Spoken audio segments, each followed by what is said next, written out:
come down to the Margaret River area to have a look around at some of the more unusual spots, some of the more hidden spots, and the places that we haven't been to before for one reason or another. Either we didn't know they were there, or we did and we just bypassed them. It's a great area to come down and have a look at. There's everything from beaches to forests to man-made attractions, natural beauty. It's very hard to find an area encompassing only about 100 kilometres in length that has so much to offer anywhere else. It has a wonderful summer feel about it this time of year. You can feel the weather is starting to change. We're going from the cold, rainy season into summer, and in a few weeks' time most of the areas around here are really going to be buzzing with life. If you come down just a bit before Christmas, generally you find the place is pretty quiet, and that's the time we like to come down here and have a look around. So we're going to take you to some places that we've never seen before ourselves, and we've been down this way heaps of times, and the fact that we haven't seen them means that probably quite a few other people haven't seen them too. Sometimes I wonder how the weather seems to know when we're about to go away for a trip. It was up to its usual tricks again this time, and after some hot weather, the day we were off to the southwest, along came a nice big storm, a lot of rain and high winds. We'd already booked into Olive Hill Farm, so there was nothing for it but to head off and hope for the best. Thankfully, the rain slowly eased off, and all we had to deal with was the high winds. The coaster was a bit slower than usual, but we finally managed to arrive at our destination.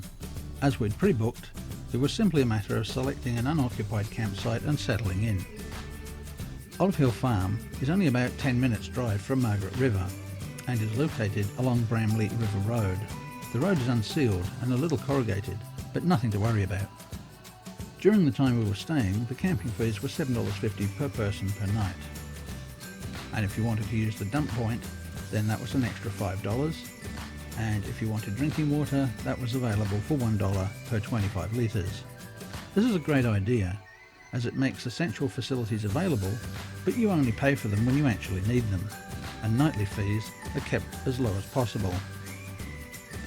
The owners, Helen and Benji, have their own caravan and have done a bit of travelling themselves, so they know what travellers need and what they're looking for.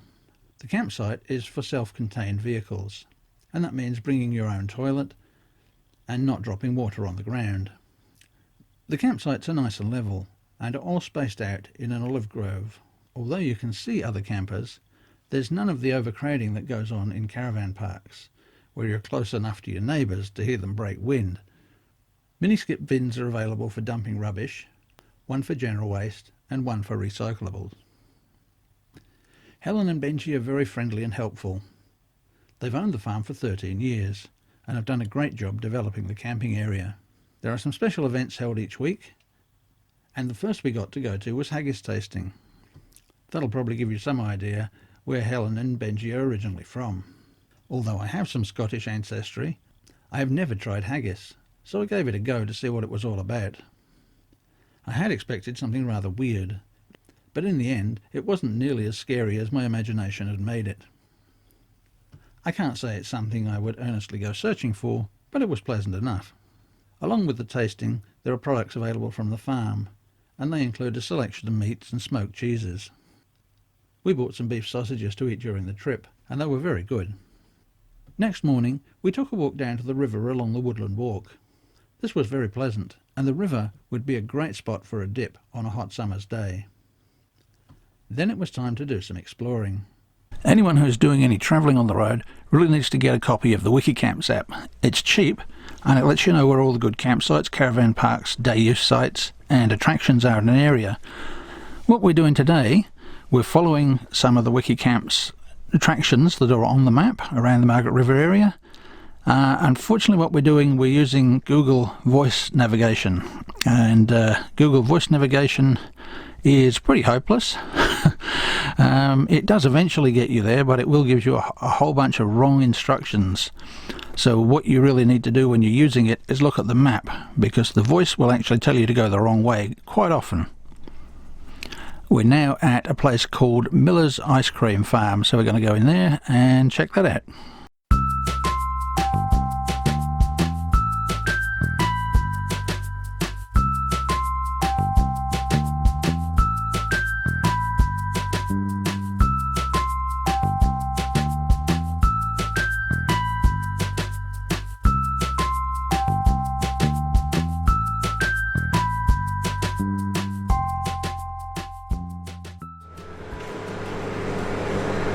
Now the big problem here, I think, is going to be working out which ones to try.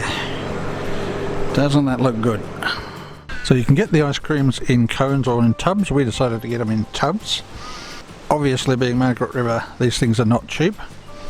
The 3-in-1 tub's around about $9. The small one is $5. That's just a single flavour. The ice cream is nice, but I would have to say I'd like stronger flavours than are in these ones. Maybe they've got to cater for a lot of different tastes, but for me, yeah, I definitely like stronger flavours. Now the 3 flavours I decided to try were mascarpone, panna cotta and apple crumble. Of the 3, I think probably I like the mascarpone best. Belle's trying the pina colada, and again she's a bit disappointed that the flavour isn't all that strong. Before we stopped at Miller's Ice Cream Farm, we dropped into the Colonial Brewery. That was just a few minutes up the road from Olive Hill Farm. We hadn't really thought about what we were doing for the day, and it was a bit of a mistake to drop into the brewery that early. Mainly because it was too early to start sampling beers. So we skipped that and we went back later, so we'll come back to the brewery in another video. After Miller's Ice Cream Farm, we went on to Gracetown.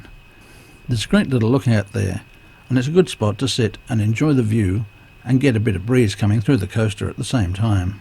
One of the good things about travelling in the coaster is wherever you go, everything you need is right with you in the vehicle, so we can stop anywhere at any time for as long as we like. We've come down to Boranup Bay for lunch. It's otherwise known as Gracetown. We did hear some shark warnings going off just a few minutes ago, so assuming there is something big and bitey in the water, although looking at the chop out there I don't think there's much chance of anybody going in the water today anyway. Even so, good to know that they've got some sort of shark warning system in place down here now. Very pretty little bay, attractive place to come. We often come down here just to sit and look at the view for a while, and it's exactly what we're doing today. The Margaret River area is one of the most, if not the most popular tourist destination in WA. It hasn't gained that reputation without really deserving it.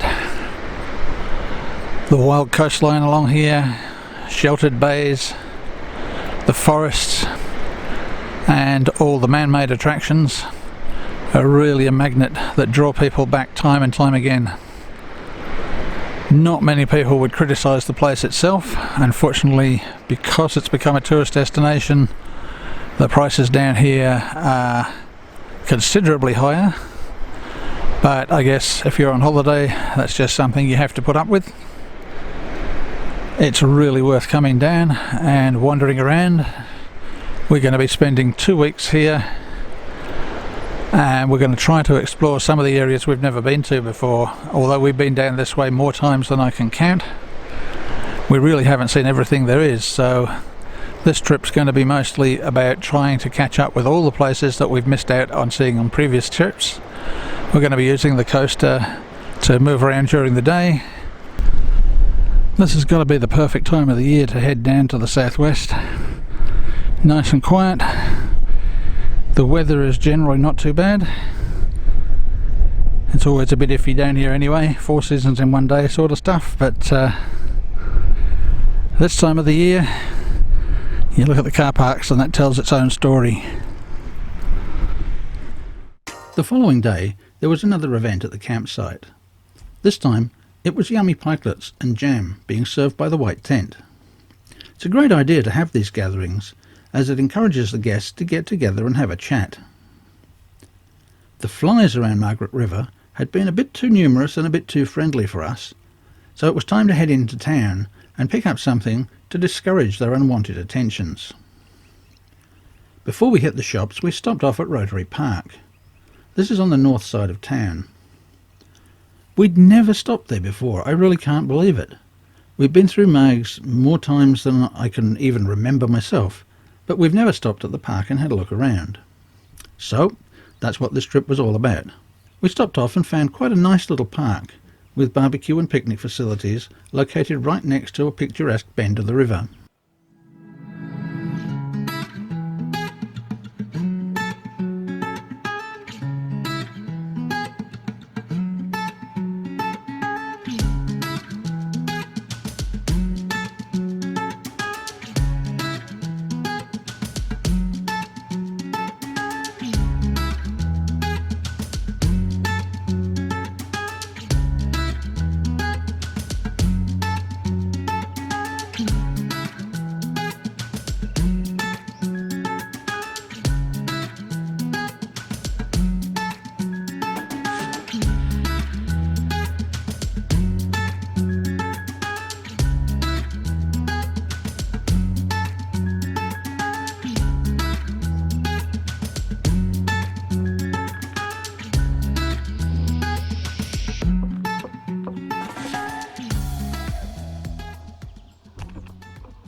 Across a footbridge was the old settlement.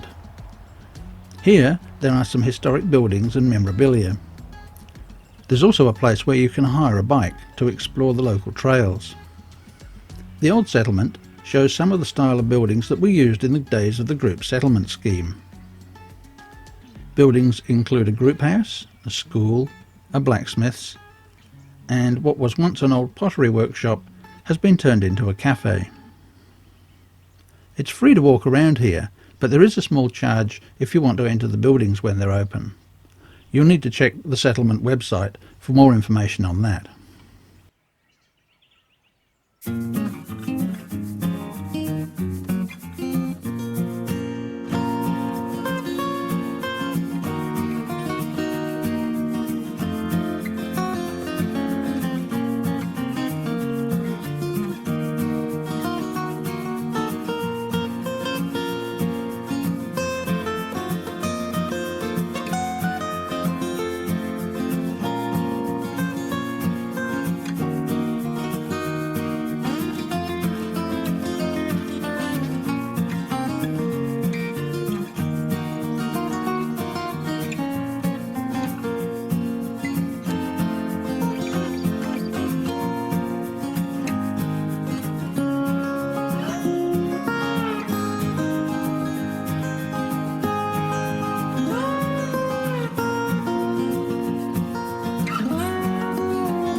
When we went shopping, it was inevitable that something else would fall into the trolley along the way, so morning tea turned out to be chocolate eclairs.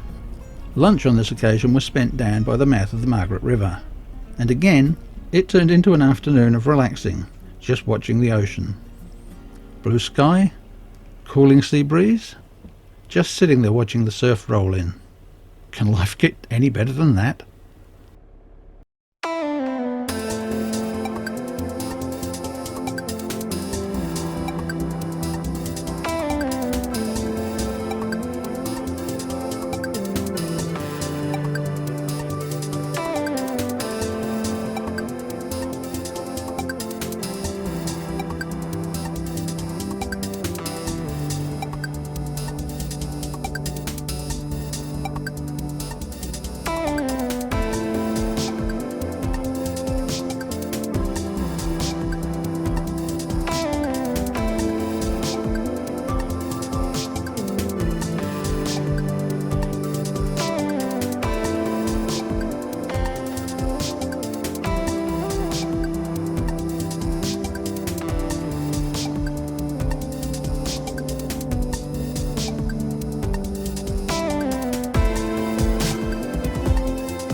The plan was to visit Colonial Brewery on the way back to camp, but we then realised they had discounted tasting later next week.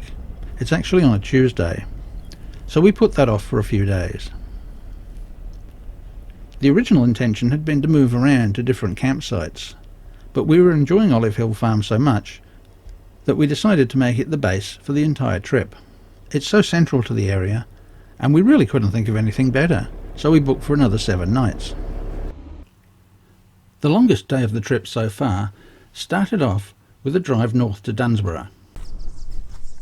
Today we've come up to have a look around the Dunsborough area. We're going to head out to Cape Naturaliste and then round to Yallingup. Really haven't photographed or filmed this area much in the past, although we've been here a few times. Most of the times we've come down to the southwest, we tend to give this place a miss. It's sort of off on its own in the corner.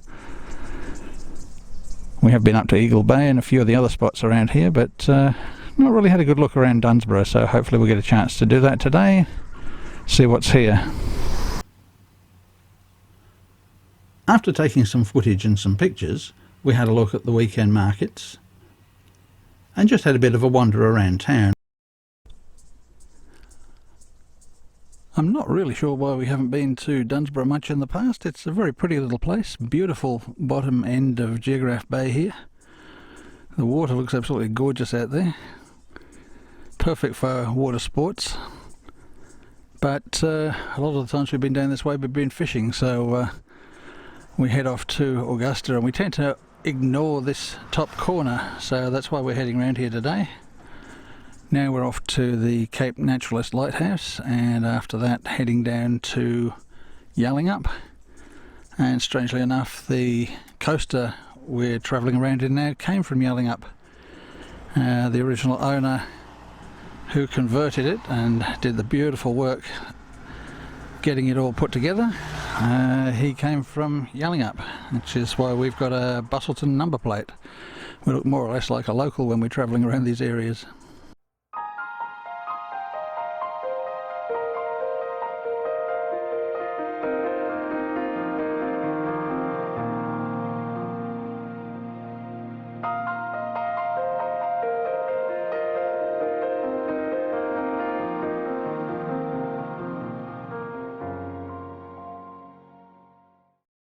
When we'd finished in Dunsborough, we drove out to Cape Naturaliste Lighthouse.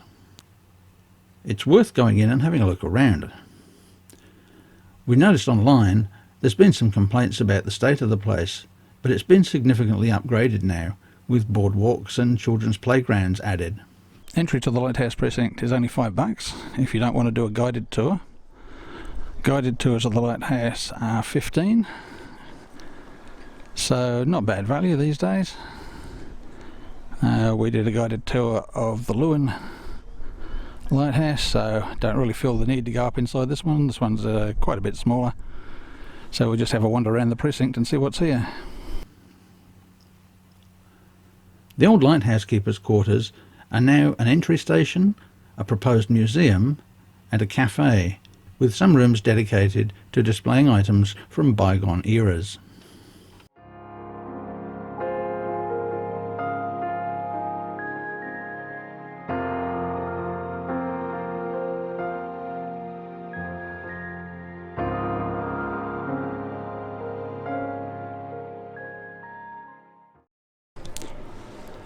In the cafe you'll find some spare rooms that have been done up in period style. May not be quite what lighthouse keepers experienced, but interesting to have a look at anyway.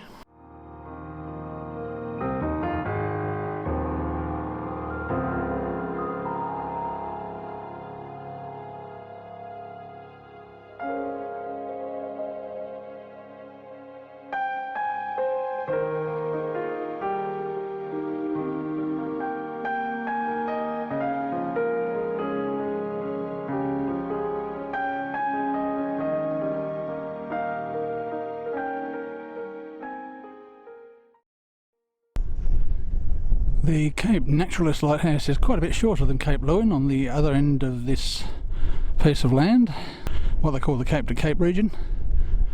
This one is actually set up on quite a high headland, so they didn't need to build the actual structure as tall as the one down at Lewin. This one's a bit short and squat looking, whereas Cape Lewin Lighthouse is really quite a long, slender, elegant looking lighthouse. From here we're heading back along the coast towards Dunsborough. We're going to be going to Bunker Bay, Eagle Bay, Meelup and most of the areas along that stretch of coast. Then we'll turn south and head for Yallingup, which is on the west side of the Cape. We have been there before, but not really that often, so we'll go down and do a bit of filming today, see what we can catch. After looking around the Cape Naturaliste precinct, we headed back towards Dunsborough, and we spotted a turn-off to Sugarloaf Rock.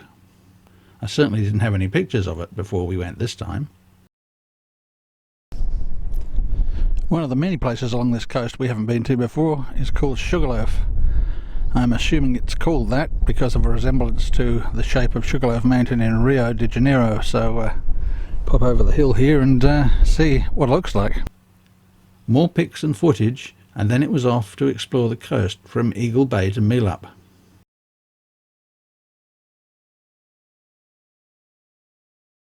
This is a very scenic area indeed. We've travelled this route before, and on one occasion we stopped on a 40-degree day to have a swim at Eagle Bay. The cool, beautiful, clear blue water there was just amazing, and it looked every bit as good this time, but unfortunately we just didn't have the time to stop and enjoy it. Meelup is a stunning drive, even though it's actually quite short. There's some very beautiful scenery along the coast here.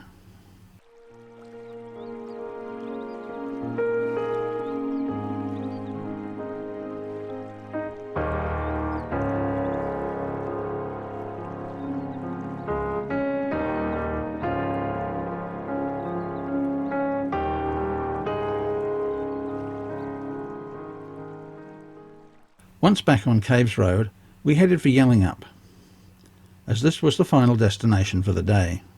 Yallingup is rather a small town, mostly dedicated to holidaying and surfing. Even though the surf was completely blown out the day we were there, the strong wind had encouraged the kite surfers to come out, and they were making the most of the conditions.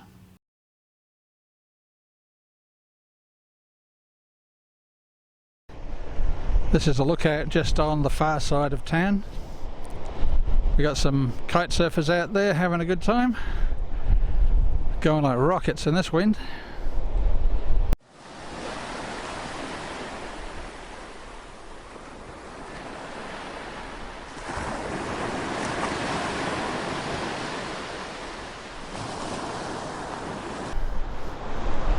Yallingup is just back over the bushes here. It's not a very big town. We'll get a bit of footage of Cave's house on the way out.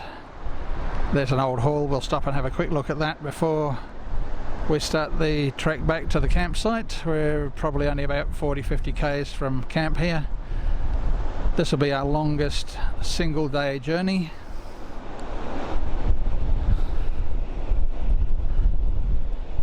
So far the whole time we've been here it's been pretty windy.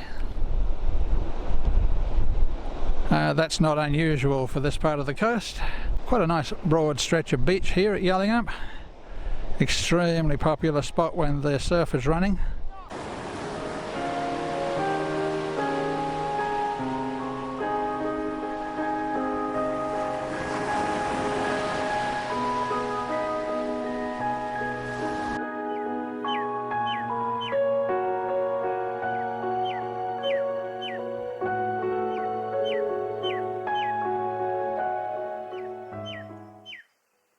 The trees will give you a pretty good idea of what the prevailing wind is like here. Something like the leaning trees up at Geraldton.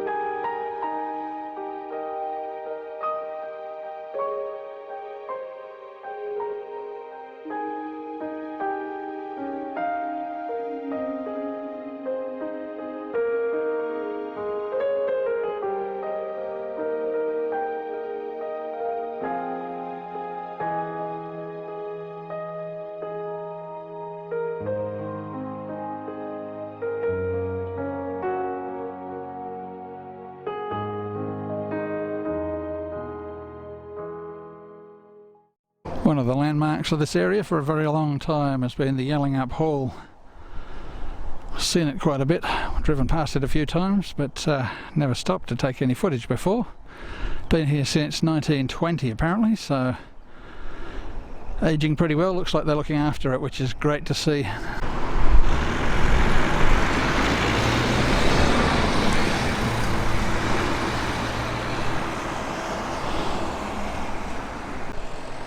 And Yallingup is our last stop for the day, so we're on our way back to the campground now.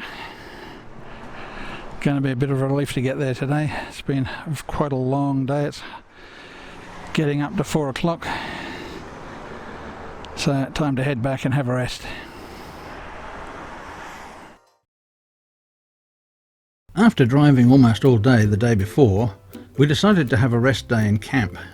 Rest is a relative thing because it involved removing the rear door of the trailer and greasing the hinges, fixing a seal on one of the trailer hatches, securing 12-volt power to the top of the dashboard on the coaster, installing a new TPS system for the coaster and the trailer, and rewiring the rear camera.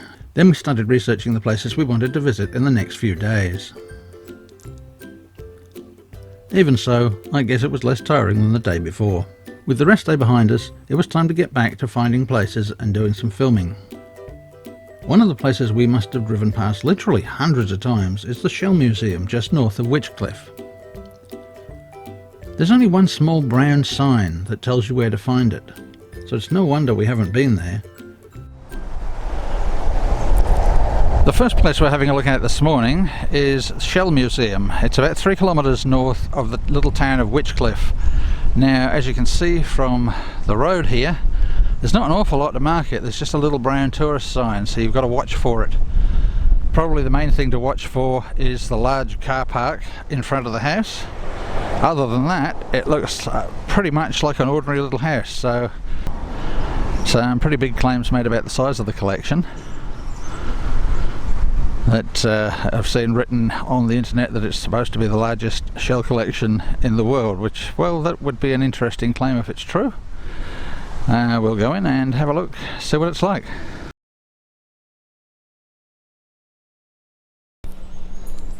Well, unfortunately we weren't able to take any photos or video at the Shell Museum, not allowed there apparently, so I would really recommend that people go and have a look at it. It's an amazing collection. And lovely people running it, Kath and Peter. Peter's finished diving now, finished apparently at the age of 72, and the idea of great whites around the area is what put him off. Can't say I blame him for that, but they have really put together an outstanding collection of shells and all sorts of other bits and pieces, crabs, to do with marine life, so really worth having a look at that if you're down in the area. It's a hidden little gem about halfway between Margaret River and Witchcliffe. We drove south from the museum to Witchcliffe and then turned onto Redgate Road. Our next destination was the Boranup Gallery. Here you'll find some stunning wooden furniture, artwork and sculpture. Even if you aren't looking for anything to buy, it's really worth having a look around. There's some really nice pieces in here. There's also a cafe where you can just relax and have a cuppa before moving on. Our next stop for today is Boranup Gallery. It's located a little off Caves Road,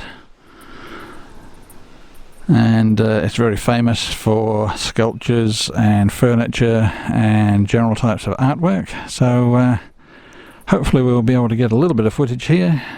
We'll go in and have a look now.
Apart from the stunning furniture and artwork they have here at the Boranup Galleries, there's also a little cafe. So if you want to stop and have a cup of tea, cup of coffee and a bite to eat, it's a great spot to stop in and have a relax. We backtracked to Redgate Road and headed west down to the beach. It's often very crowded in peak season and it can be all but impossible to get parking. But thankfully this time of the year it was pretty empty. This was our final destination for the day, as we were just going to take it easy for the afternoon.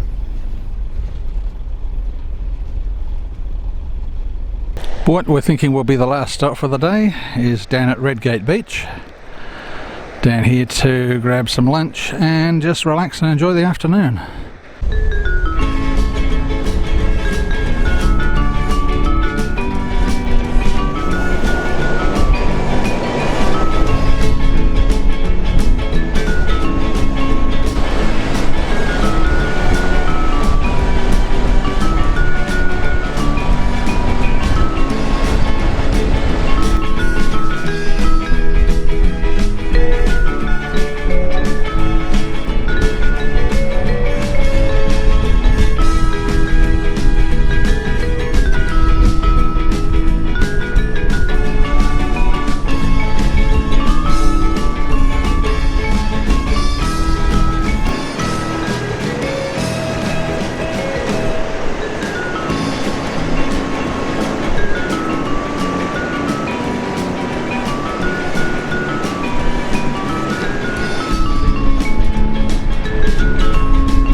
Testing out the travel buddy again. This time we've got a rolled chicken roast and some veggies.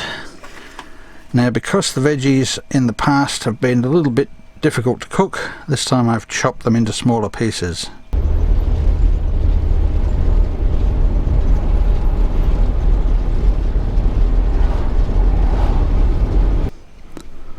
This is the end result.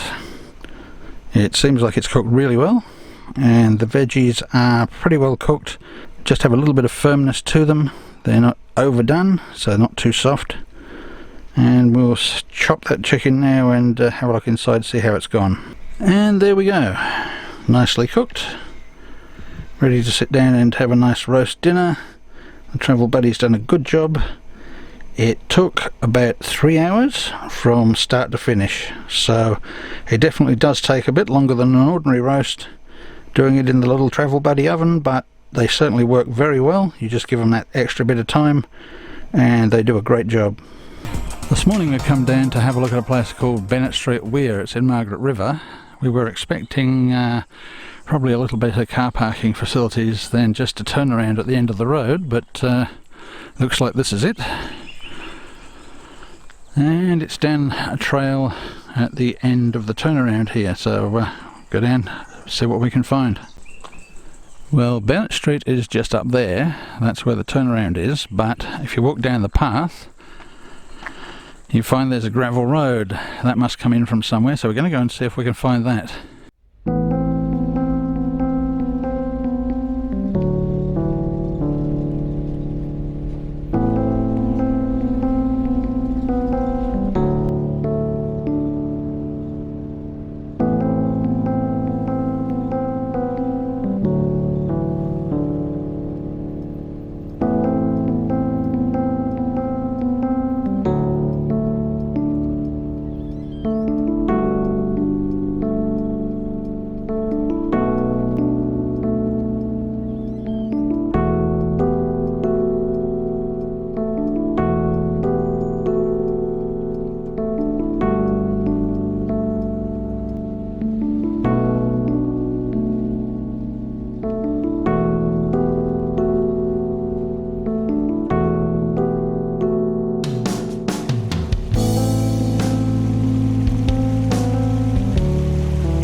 There's easy access to the water from both sides of the Weir, so great little spot to come and have a dip when it's a little bit warmer.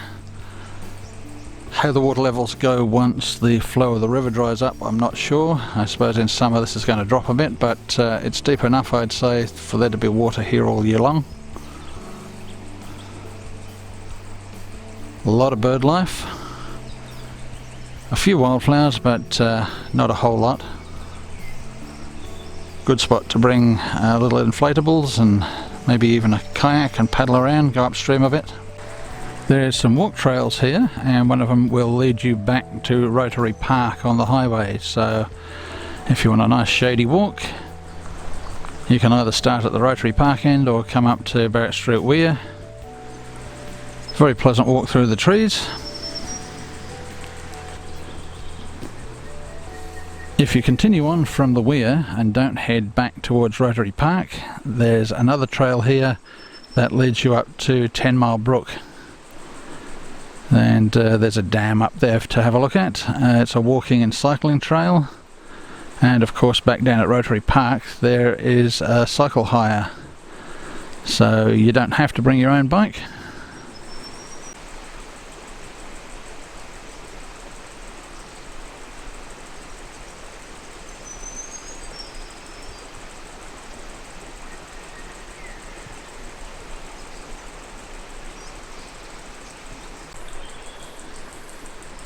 And yes, it's worth coming down to have a look. Looks like a really good little swimming hole here. Apparently pretty popular with the locals as well.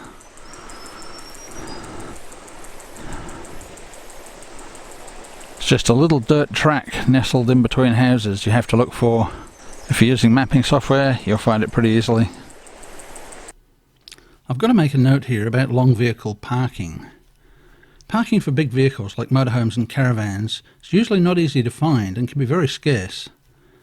If smaller vehicles take up parking that's clearly marked for buses and caravans, it makes life a lot more difficult. On this morning, there were 2 vehicles using the long vehicle parking bay at Rotary Park. They should have been using the standard parking, which was plentiful.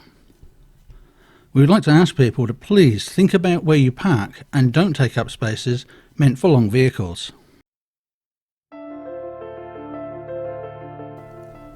It turned out that the brewery was one of the attractions that opens at 11 AM.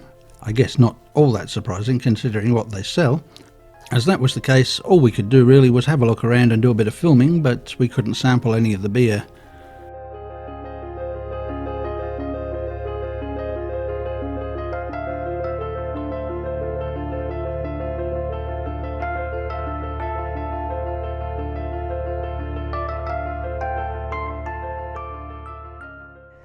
For 15 years, Oh, yeah. under the Great Southern Distilling Company name, and that's the whole whiskey range that you see in the middle of the bar here. So they make all the whiskey down in Albany, and then we opened up this location 4 years ago in Margaret River, where we started distilling all of the white spirits, which is all of the gin and vodka. So they are the same on either end of the bar there, they just mirror to each other. Oh yeah, okay. So in terms of the whiskey, we have a single malt, which are the round bottles here, the lime burners, and we've got an American style as well, which is a sour mash, so they're the tiger snakes, the square bottles. Everything on the bar is open, all the bottles are cracked, have a smell, have a little read. We've got tasting notes in front of all of the products, as well as all the tasting prices and bottle prices. So yeah, you can do a tasting paddle if you want to try a bunch. You can pick and choose what you'd like to taste. Okay. You don't even need to taste. You can get a beer or a wine or a coffee, whatever you like. We do all that too. So all right. Have a little bit of a look around. Have a gaze, let me know if you need a hand or you got any questions or you'd like to taste anything.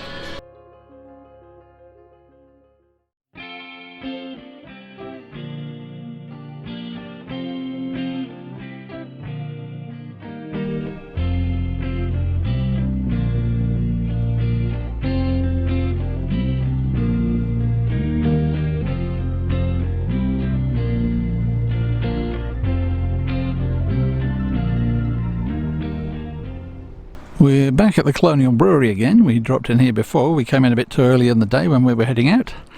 So we've come back in the afternoon on our way back to camp and going to do a bit of taste testing with the beer.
At this point in the video, I've had to cut out a whole section of original audio because of music playing in the background.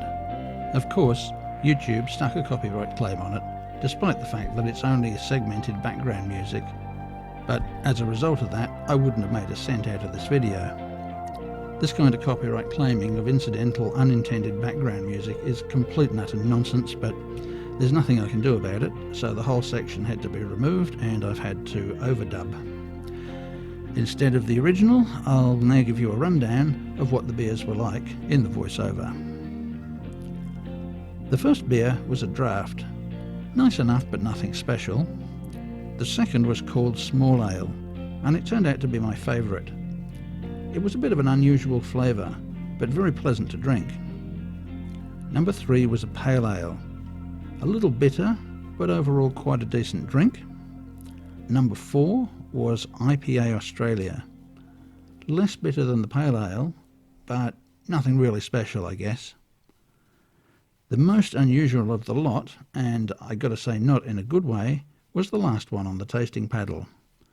This was called Southwest Sour, and it was sour. It was just as though somebody had placed lemon juice in the beer. Not something I really want to try ever again. On the whole, the beers were of a similar style, which to me was disappointing. I make my own homebrew, and I experiment with different flavours, so it would have been really nice to have a range of different styles to try. I guess for the price, on a Tuesday of $9, it was good to just give them a go, and although the beers were pretty nice, they're not anything I could really rave about, I guess.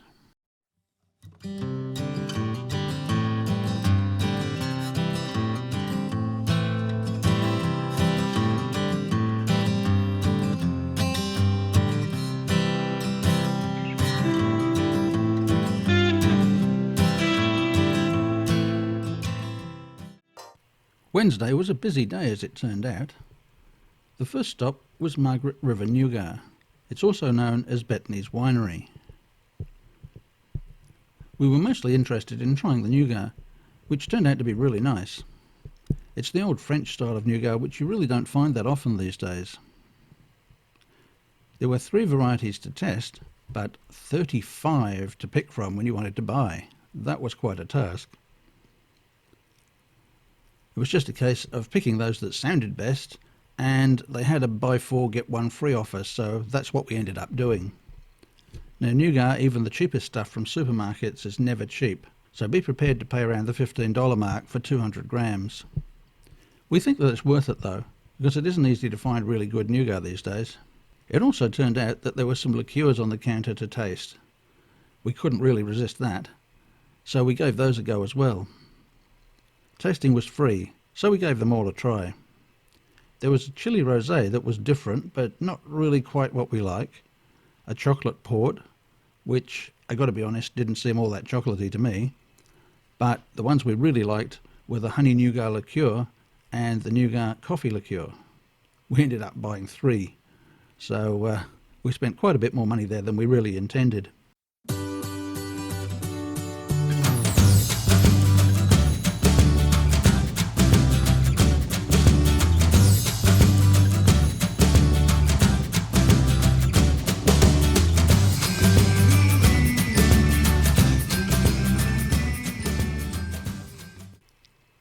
With our wallets a little bit lighter, we made the short drive up to the Margaret River Chocolate Factory. Our next destination today is very well known in the Margaret River area. It's the Margaret River Chocolate Company. The chocolate factory isn't exactly in the most inspirational building I've ever seen, but I guess once you see what's inside, you don't really care what the outside looks like. Now this is one of the best known attractions in the Margaret River area, but they give out free samples of chocolate, so we really couldn't resist going there as well. The chocolate always looks amazing, but realistically, there's plenty of really good chocolate available from supermarkets that's a hell of a lot cheaper than it is down here. The range of chocolate in this place is pretty awesome, but gotta say, some of the prices are a little bit awesome to go with it. Not just chocolate, they got some stuff from the Providore here, but you're better off going to Providore itself because they got taste testings around there.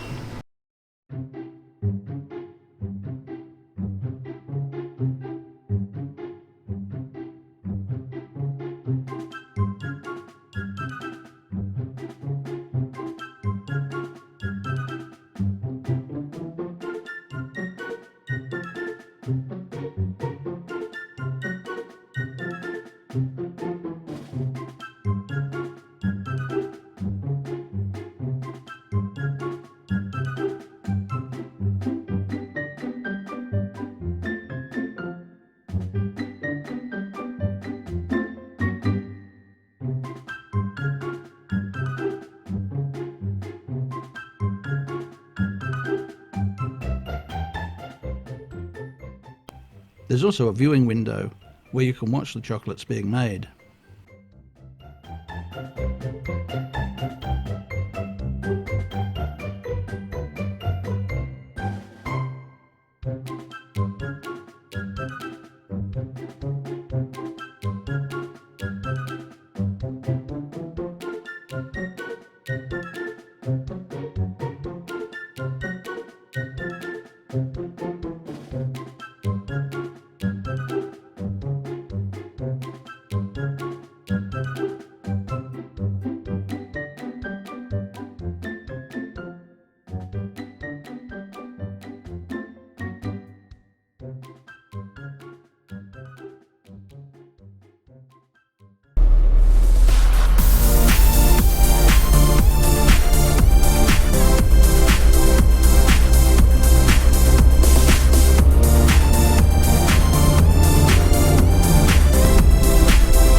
Stop number 3 for the day is Vasse Virgin.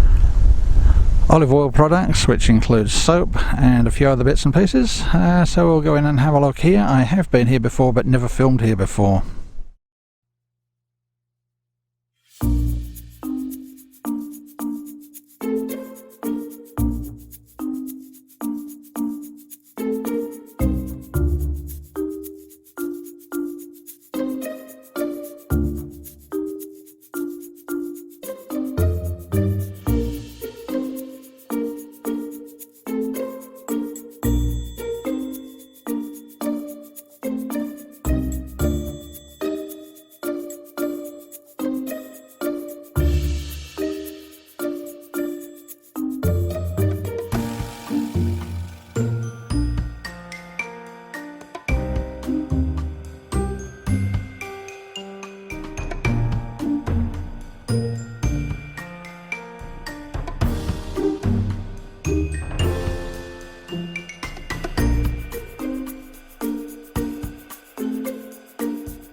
Apart from soaps and that sort of gear, at Vasse Virgin you've also got taste testing, because there's some food products made with olive oil. Just tried one here, I can definitely recommend the macadamia pesto. That is delicious. There's quite a few things to taste test here, so worthwhile dropping in, especially if you like olive oil products and food made with olive oil. Tasting is free here, so really interesting place to come into and have a look around. Some really awesome food products here, so gonna recommend this place highly if you're down in the Margaret River area. It's a little bit out on its own, away from some of the other attractions, but it's really worth the drive out. Absolutely amazing smell in here from the soap and the fragrant oils.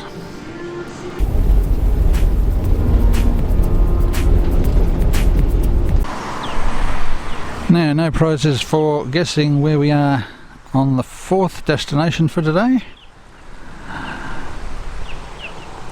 The flowers here should give it away, and we're at Cape Lavender. It's at the very start of Canal Rocks Road. We visited them many years ago, but it was in a different location, and I've got to say the former property was quite a lot better than the current one. The products were still pretty much as we remembered them, and there's also a cafe where you can stop and enjoy a beverage. but we were still on our way to other places, so we bought some lavender oil and moved on.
On the way into Canal Rocks, there's a turn off to the right to a place called Smith's Beach.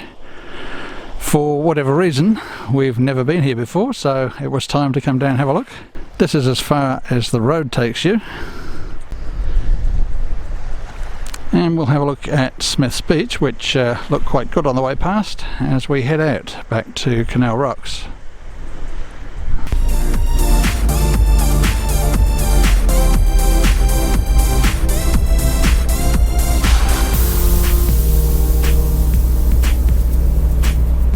And this lovely little spot is Smith's Beach. Nice broad beach, sheltered bay, very pretty. Really don't know why, we've never been here before. We've certainly been to Canal Rocks, and Canal Rocks is just over the hill.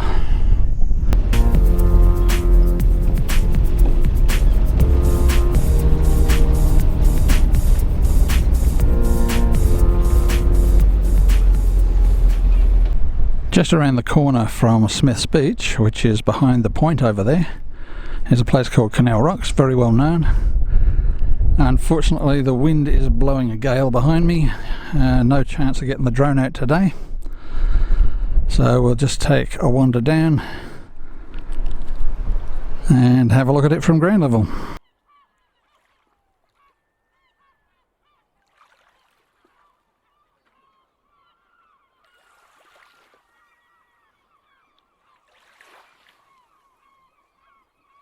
You wouldn't think of it to see it on a calm day like this, but when the weather is really running here, this can get very rough indeed, and the bridge across to the island has been washed away on at least one occasion, maybe on two.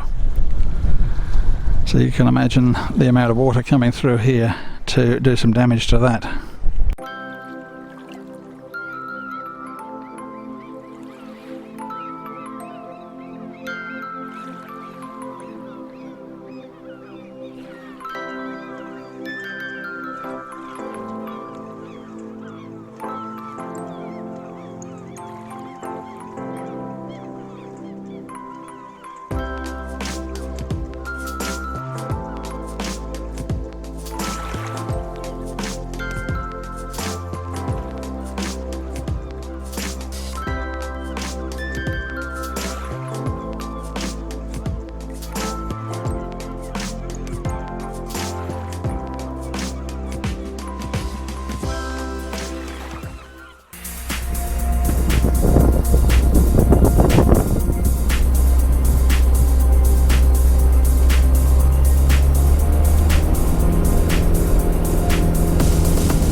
places we've come to have a look at today is Injidup Beach.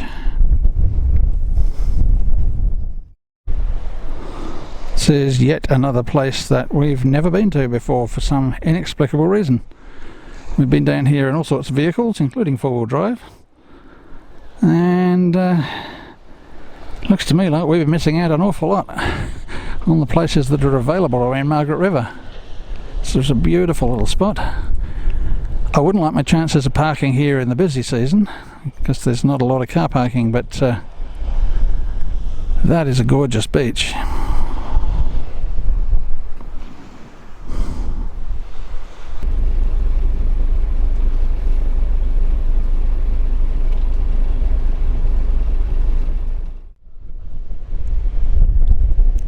Heading down to what's called the Naturaliste Spa. It's up at the north end of Injidup Beach. Looks a bit difficult to get down with thongs on, which is what I've got on at the moment. I should have probably put my shoes on before I came down here.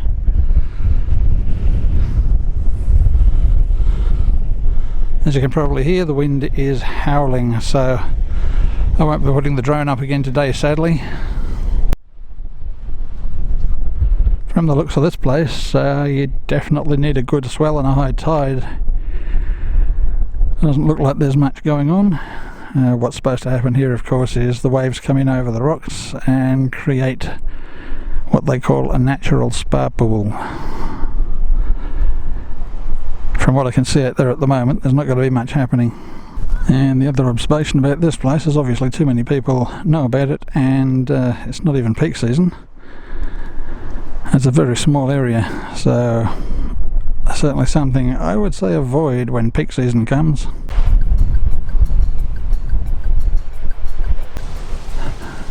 This place was on the way home, so we thought we'd just call in and have a look. It's a place called Gabriel Chocolate. After looking at the big chocolate factory earlier in the day, this wasn't terribly impressive. Perhaps we should have done it the other way round and we might have been a little bit more impressed. Again, there's a cafe serving drinks, cakes and ice cream.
There is another small car park just east of here, but this is the area the track comes off. Easier to spot because of the water tank that's here.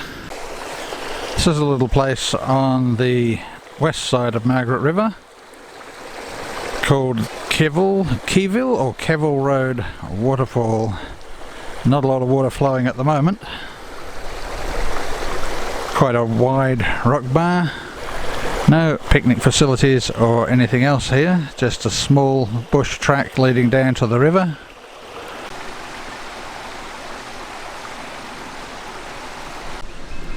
Okay, the area we went to first was the wrong place, and it's no wonder that the waterfall that we saw there was just a trickle and wasn't anything like as impressive as some of the photos we'd seen. Continue about 200 metres past the water tank that comes up on the right hand side of the road, and then you'll find a bigger parking area. And this is now the correct site. Now that's a little bit more like it. You can, I guess, imagine this place with a full river flow. It'll be quite a bit more spectacular than it is at the moment. There's a bit more of a flow in front of me. I'll see if I can get a bit of a shot from down here. But still, the river is flowing. We're into late November, so not bad.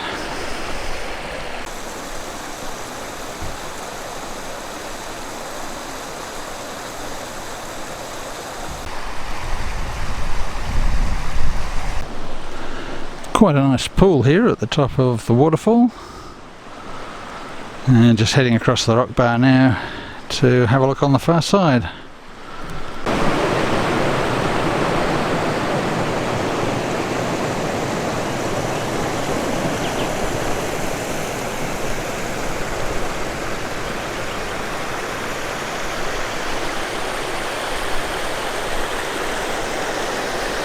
From there, it was only a short drive to the melting pot.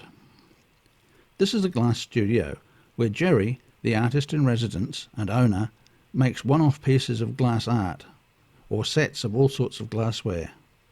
Don't expect Kmart prices here. This is real art, and each piece is unique. Jerry was in the process of doing some commission work, and we were treated to seeing a piece created from start to finish. To watch a molten lump of glass become a thing of beauty, and to see the skill with which Jerry worked the glass, was a real privilege. If you want to go out and see Jerry doing some work and buy some of Jerry's art, please give him a ring first, as visits are by appointment only.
Filming and photographing the creation of this piece took quite some time, and by the time we finished it was well after midday.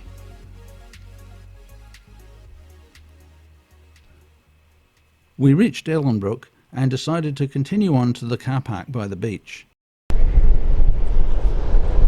This is a little beach just north of Ellensbrook Homestead. We are going to have a look at the homestead shortly, but we just came to park up here to have some lunch and discover this little beach. Very quiet this time of year. Not sure how busy this gets once the tourists all start coming down, but almost got it to ourselves right now. Unfortunately we get to see a few of these along this coast. They are memorials to surfers who have been taken by sharks in this area.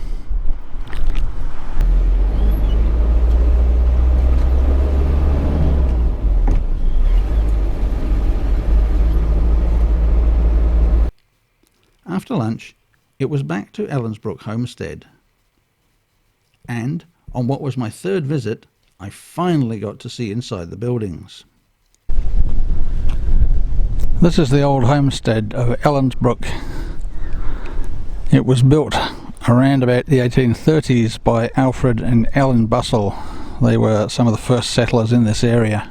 It's not immediately evident from where we're standing, but we're actually quite close to the coast here.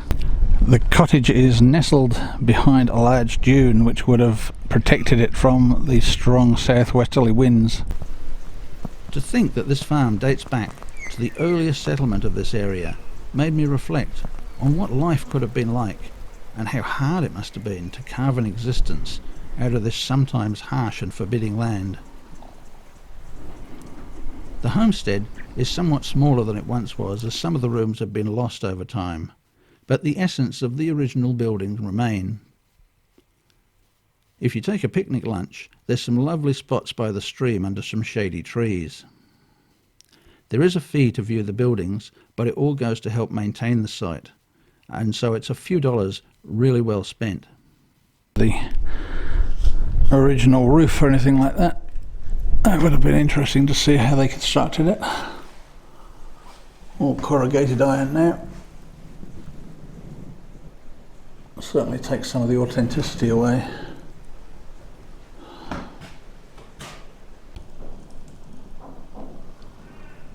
They've obviously done some work here to give this a more authentic look. I don't think it would be original. I'll look to see if there's any information on it, but that would certainly have been a more authentic. This homestead probably doesn't appear to be much by modern eyes, but in its day it would have been reasonably substantial for this area. Now, not many people are going to get through this particular doorway today without bending down significantly. That is probably only about 5 feet high.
The remains of a very old water wheel. They did have another water wheel on this site at one time. It was sitting up in the paddock here by the house, and that's been removed. Why, I don't know. Not sure why it was there in the first place, not sure why it got removed, but it's certainly gone now. By the time we'd finished filming and looking around, the afternoon had just slipped away, and it was already time to head back to Olive Hill.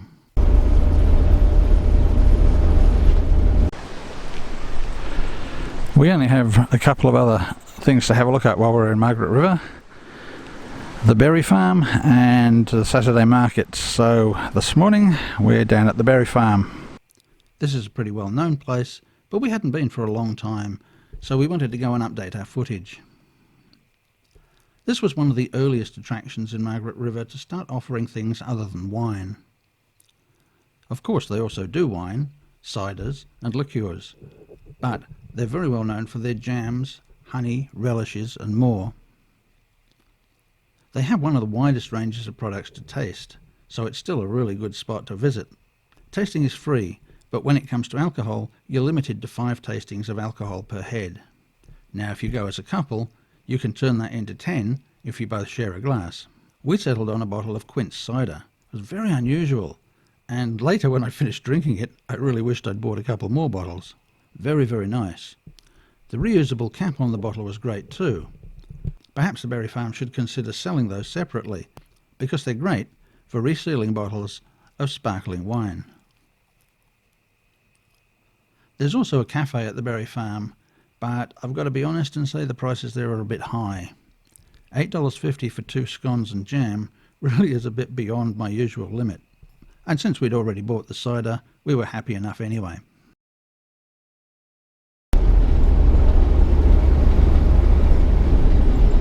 Take the next right.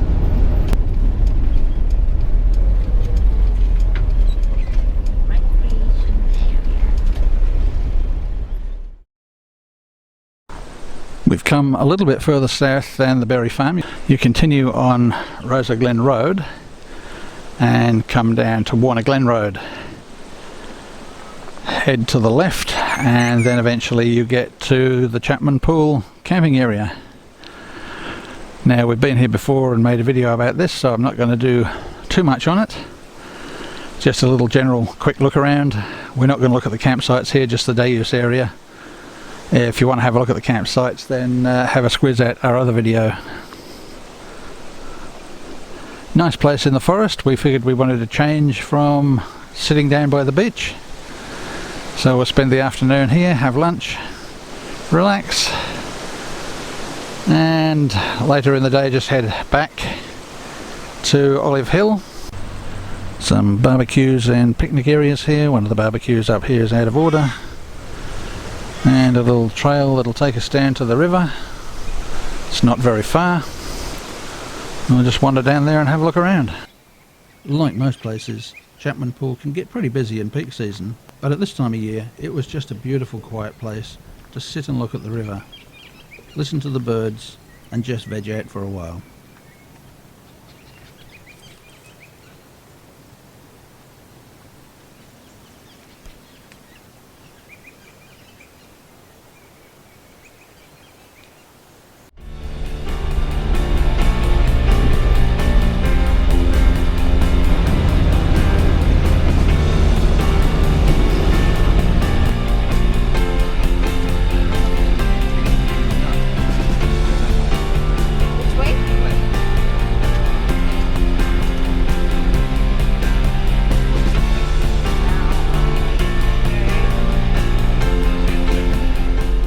Farmers markets in Margaret River are held on a Saturday morning, and they were the last thing we wanted to go and film on this trip. We were up early on Saturday and headed off into town. The markets start from around about 8 AM.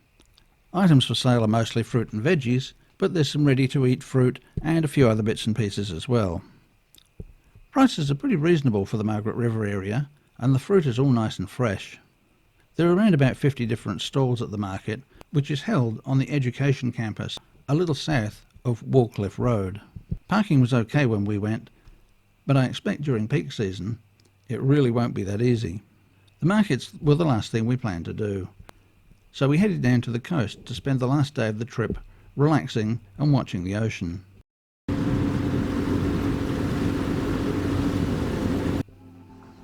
We ended up at Gas Bay again, and were lucky enough to be there when a bit of surf was running, and the surfers were making the best of the small waves. It wasn't great, but it was better than it had been for the past 10 days. This at least allowed me to get a little bit of surfing footage, although the shots are a long way from spectacular.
Well, that was a look at Margaret River and the area around here, and some of the more unusual attractions that we haven't been to before.